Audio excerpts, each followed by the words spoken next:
Mettez en place une page d'accueil personnalisée et créez votre menu de navigation. Vous avez réglé les paramètres de votre site. Il est temps de nous attaquer à la page d'accueil. Créez votre page d'accueil et votre page de blog. Avant de configurer votre page d'accueil, il faut tout d'abord en créer une. Pour cela, on se rend tout simplement dans « Page », puis on clique sur « Ajouter ». Saisissez un titre de la page. Pour ma page, j'ai choisi « Sphinx WordPress Design » comme titre de page, et saisissez du texte dans la zone de contenu, histoire qu'elle ne soit pas vide. Il ne reste plus qu'à cliquer sur « Publier » pour créer la page. Voilà le résultat.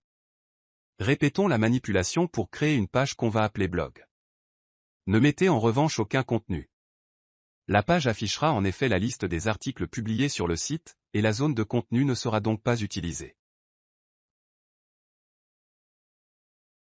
Configurez votre page d'accueil et votre page de blog. Maintenant que nos pages sont publiées, rendez-vous dans Réglages, puis cliquez sur Lecture pour les configurer en page d'accueil et de blog. En face de la page d'accueil affiche, sélectionnez une page statique. Choisissez Sphinx WordPress Design pour la page d'accueil et blog pour la page des articles. Allons sur notre site pour voir ce que ces changements donnent. Comme prévu, la page d'accueil affiche bien le contenu que nous avons inséré dans la page d'accueil. En revanche, impossible d'accéder à la page du blog à partir de la page d'accueil.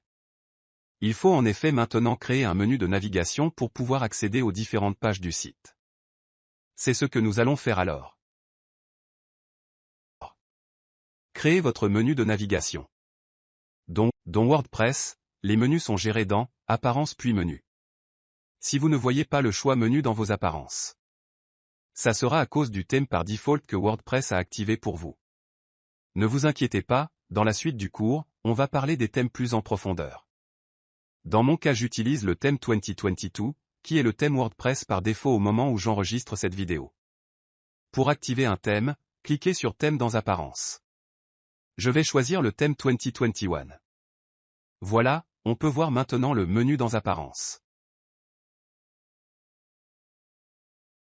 Un site WordPress peut avoir différents emplacements de menus, menu principal, menu supérieur, menu de pied de page, etc.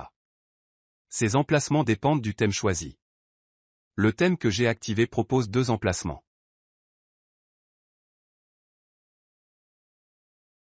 Créez un menu nommé « Principal ». Sélectionnez l'emplacement « Supérieur ». Cliquez ensuite sur « Page » dans la colonne de gauche. Sélectionnez nos 2 pages, Blog et Sphinx WordPress Design, puis cliquez « Ajouter au menu ». Les pages apparaissent maintenant dans la structure du menu et vous pouvez les réorganiser en « Glisser-déposer » pour changer l'ordre, faire glisser vers le haut ou vers le bas, ou la hiérarchie, faire glisser vers la gauche ou vers la droite. Sur la majorité des pages d'administration WordPress, vous pouvez remarquer un onglet « Options d'écran » en haut à droite. Cet onglet permet d'activer des options sur la page, comme ici la possibilité d'ouvrir un item de menu dans un nouvel onglet, d'ajouter une classe.